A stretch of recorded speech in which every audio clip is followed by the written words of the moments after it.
On this day in history, we remember the remarkable individuals who shaped our world. Welcome to Who Died Today in History, where we honor their legacies. From artists to leaders, their impact lives on. If you find their stories meaningful, like, subscribe, and hit the bell to stay connected. Shannen Doherty, a beloved actress known for her fierce screen presence and candid personality, passed away after a prolonged and very public battle with cancer. Her death, while natural, became symbolic of modern challenges surrounding illness, visibility, and resilience.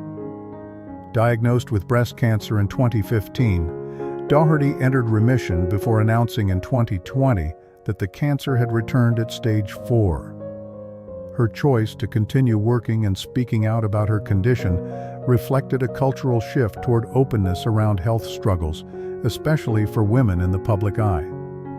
Doherty rose to fame in the 1990s, most famously as Brenda Walsh on Beverly Hills 90210, where she quickly became both iconic and polarizing. Known for playing complex, independent characters, her career was often overshadowed by tabloid portrayals of her as difficult. Yet in later years, she reclaimed her narrative. Her very public health journey, shared through interviews and social media, showed a woman confronting mortality with honesty and strength, challenging long-held stigmas about cancer and the roles women should play, both on screen and off.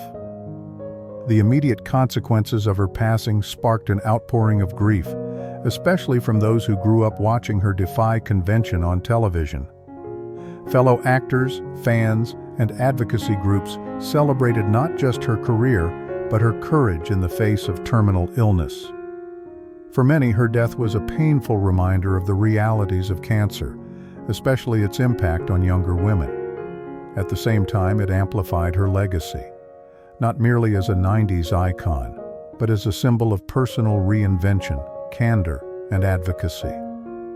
Doherty's death reveals much about our modern relationship with mortality and memory. Unlike historical figures whose legacies were shaped posthumously by biographers or state institutions, Doherty shaped hers in real time.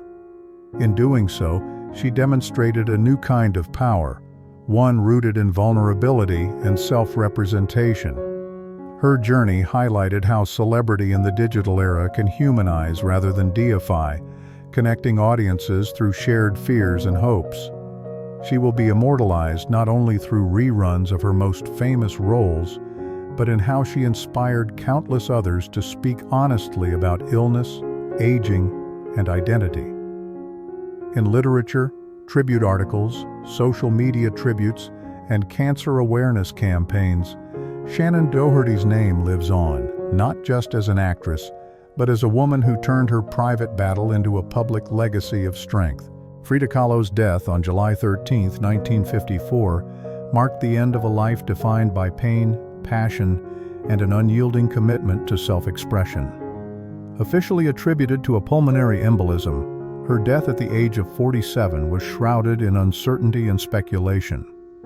Kahlo had endured a lifetime of chronic pain resulting from a near-fatal bus accident in her youth, numerous surgeries, and a partial leg amputation shortly before her death.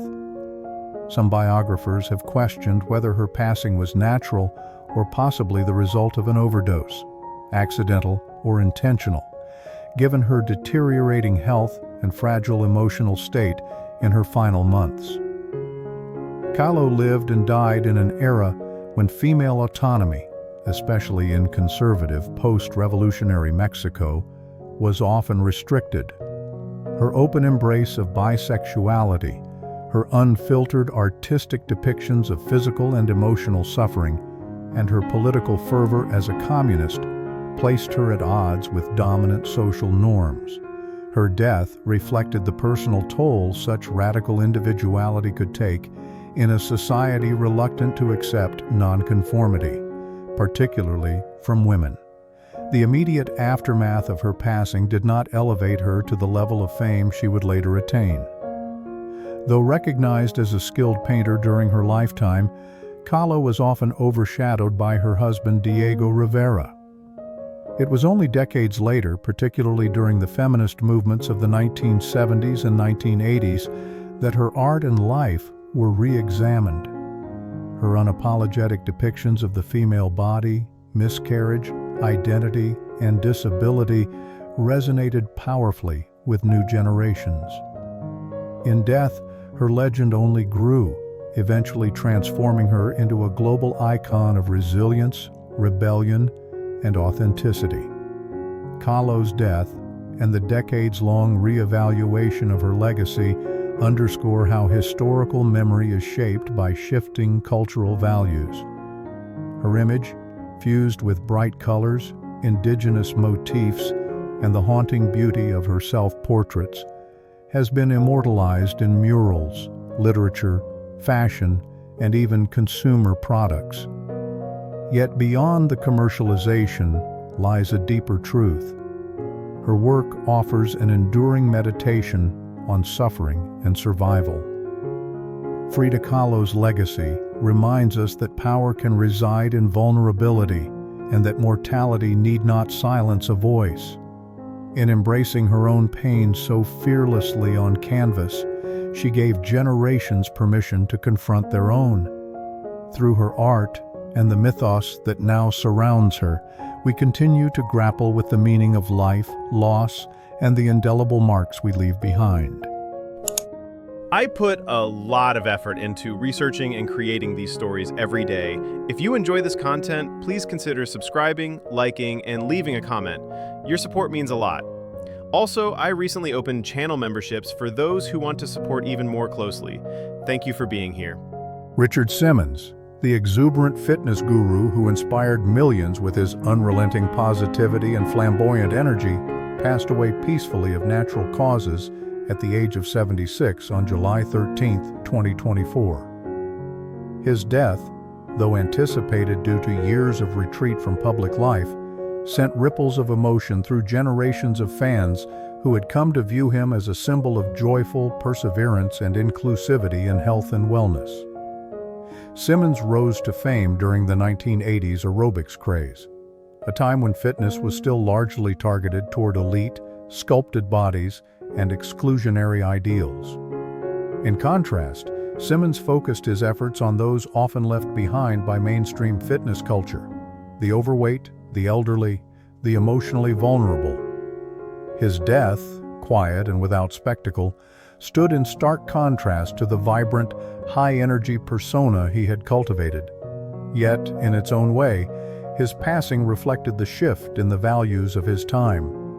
As body positivity and mental health began gaining traction as mainstream conversations in the 21st century, Simmons's legacy was increasingly recognized as pioneering rather than eccentric. The immediate consequence of his passing was a massive outpouring of grief and gratitude on social media and in major media outlets. Tributes came not only from former fans, but also from celebrities, fitness professionals, and mental health advocates, many of whom credited Simmons with helping change how society talks about weight, self-worth, and compassion. His death revived interest in his once mysterious retreat from public life, prompting a renewed evaluation of the toll that celebrity, especially the kind rooted in emotional labor, can exact on a person. In death, Richard Simmons's legend grew even more potent. No longer merely a nostalgic fixture of 80s pop culture, he came to embody the deeper cultural struggle between superficial fitness norms and authentic self-care. His empathy, often dismissed in his heyday as theatrical or naive, is now recognized as groundbreaking. Richard Simmons's passing reminds us how power can manifest not in dominance, but in vulnerability and care. His memory endures not through statues or political movements, but through the everyday lives he touched, through tears shed in living rooms during workouts, letters answered with tenderness, and the infectious belief that everyone deserves to feel good about themselves. In this, Simmons joins the pantheon of figures immortalized not through grandeur, but through love. Cory Monteith, The Canadian actor, best known for his role as Finn Hudson on the hit television series Glee, died tragically on July 13, 2013, at the age of 31. His death was the result of an accidental overdose involving a combination of heroin and alcohol. Found alone in his Vancouver hotel room, Monteith's passing stunned fans and colleagues alike, abruptly halting a promising career and igniting a broader conversation about addiction, fame, and the hidden struggles behind public personas. Monteith's death reflected the dual pressures of modern celebrity and the era's intensifying mental health crisis. While his portrayal of Finn, a lovable high school quarterback turned singer, made him a symbol of youthful optimism, Monteith's real-life battle with substance abuse painted a much darker picture. He had been candid about his struggles, revealing that he first began using drugs in his early teens and had entered rehab more than once, most recently just months before his death. His openness endeared him to many, but it also underscored the fragile balance between personal recovery and the relentless demands of public life. The immediate aftermath of Monteith's passing was a wave of grief across the entertainment industry. Glee halted production, and an emotional tribute episode titled The Quarterback was aired in his memory. His death also cast a long shadow over the show's legacy, transforming it from a feel-good cultural phenomenon into a tragic tale marked by real-life loss. Co-stars, including his girlfriend Lea Michele, publicly mourned him, and fans around the world held vigils and shared stories of how Monteith's character had impacted their lives. Monteith's passing did amplify his legend, though not in the traditional heroic sense. Instead, it highlighted the complexities of fame, vulnerability, and the often overlooked realities of addiction. In many ways, his death became a cautionary tale, an urgent call for compassion and better support systems for those grappling with substance use, especially in high-pressure industries. His memory lives on through charitable efforts launched in his name, including those supporting youth struggling with addiction. Tributes in music, fan art, and public memorials further ensure that Monteith is remembered not only for his talent, but for his humanity. His life and death serve as a poignant reminder of how easily we mythologize public figures while overlooking the private battles they fight. Through mourning, remembrance, and creative expression, we keep their stories alive, not as perfect icons, but as deeply human beings.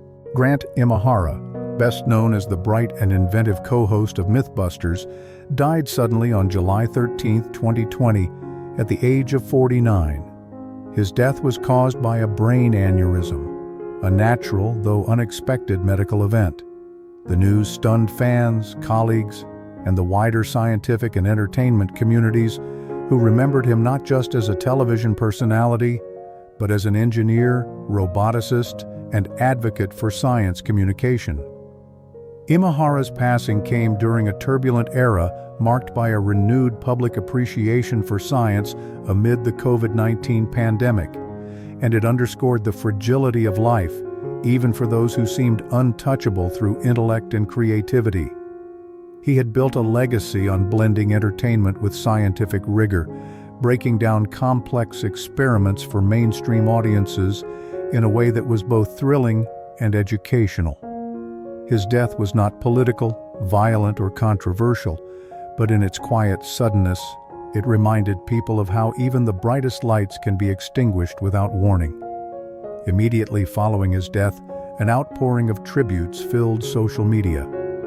Former Mythbusters colleagues, including Adam Savage, spoke of Imahara's kindness, brilliance, and collaborative spirit. Fans recalled how he had made science approachable and fun, inspiring a new generation of engineers and STEM enthusiasts. Institutions and organizations he worked with, including Lucasfilm and Disney Imagineering, highlighted his behind-the-scenes contributions to iconic projects like Star Wars and The Matrix, solidifying his status as a true force in both science and pop culture. Imahara's death amplified his legend in a quiet but deeply meaningful way. He wasn't a household name in the same sense as celebrities or political figures, but his influence was broad, especially among those drawn to the crossroads of imagination and logic. His passing sparked conversations about representation in STEM fields, particularly for Asian Americans, and reminded viewers of the value of curiosity, critical thinking, and collaboration. In the wake of his death, tributes have taken many forms: online memorials, scholarship funds in his name, and continued fan devotion through his television and film work. He is remembered not just for his technical skill, but for making intelligence and kindness inseparable in the public imagination. Ultimately, Grant Imahara's legacy reveals how we honor those who expand our understanding of the world, not through monuments, but by continuing the spirit of inquiry they embodied. Through memory, mentorship, and storytelling, we keep their brilliance alive. James B. Siking, best remembered for his portrayal of the sharply dressed and composed Lieutenant Howard Hunter on Hill Street Blues, passed away at the age of 90 from natural causes. His death marked the quiet end of a long and celebrated career that spanned decades of American television, during which he became a familiar face in homes across the country. Though not a household name in the traditional sense, Siking was a master of character work, bringing nuance and tension to roles that reflected the shifting dynamics of American society. Siking's most iconic role came during a transformative era for television in the 1980s. Hill Street Blues revolutionized the police procedural genre by introducing layered narratives, moral ambiguity, and deeply human characters. Lieutenant Hunter, with his militaristic rigidity and comic undertones, symbolized both the law and order mentality of his era and the absurdities of power when stripped of compassion. His character was often a reflection of Reagan-era values, where security and structure were prioritized, even when they clashed with the emotional complexity of real life. His death did not send immediate shockwaves through the public consciousness in the way sudden or tragic deaths often do. But it was met with warmth and respect from fellow actors, television historians, and fans of classic drama. In a time when television is increasingly fragmented by streaming services and viral content, Siking's legacy served as a reminder of a period when storytelling was slower, more deliberate, and grounded in the grit of everyday institutions. Siking's passing also prompted a re-evaluation of how ensemble dramas reshaped American television.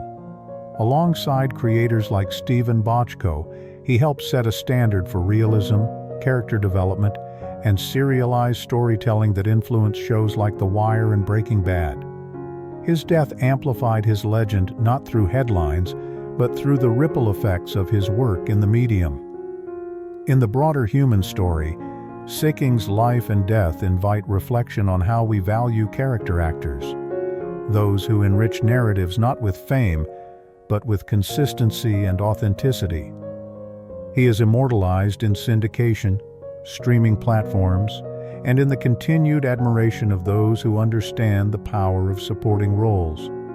As with many such figures, his legacy lives not in grand monuments, but in the performances that continue to teach, inspire, and endure.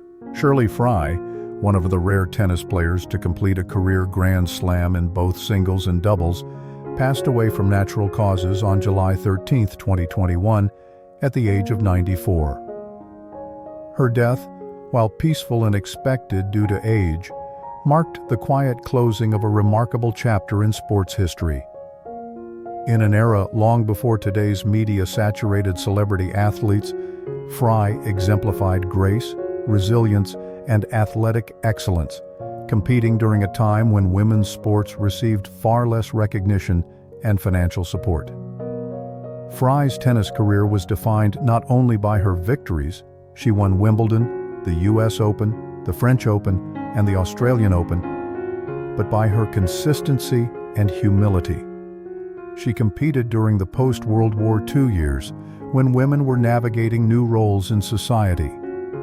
Many had contributed to the war effort and were beginning to challenge traditional gender expectations. Fry's success on the court was a quiet but firm assertion of female capability and equality in the sporting world. Her retirement at the height of her career in the late 1950s to focus on family reflected the cultural expectations placed on women at the time.